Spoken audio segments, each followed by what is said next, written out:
पाचोरा शेतकरी सहकारी संघात सोयाबीन खरेदी सुरू। पाचोरा शेतकरी सहकारी संघात किमान आधारभूत खरेदी योजनेअंतर्गत नाफेडमार्फत सोयाबीन खरेदी केंद्र 2 डिसेंबर सुरू करण्यात आलाय। या केंद्राचं उद्घाटन पाचोरा मतदारसंघाचे माजी आमदार दिलीप वाघ यांच्या हस्ते झालं, तर काटापूजन कृषी उत्पन्न बाजार समितीचे सभापती गणेश भीमराव पाटील यांच्या हस्ते करण्यात आलंय। या प्रसंगी प्रथम शेतकरी मंगलदास कुमावत यांचा सत्कार संघाचे उपसभापती नंदू पाटील यांनी केला।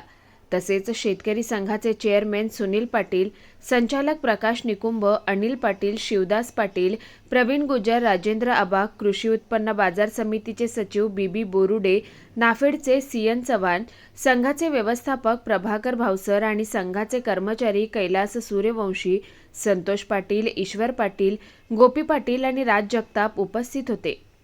बिकन पाटील, स्टार महाराष्ट्र न्यूज, पाचोरा।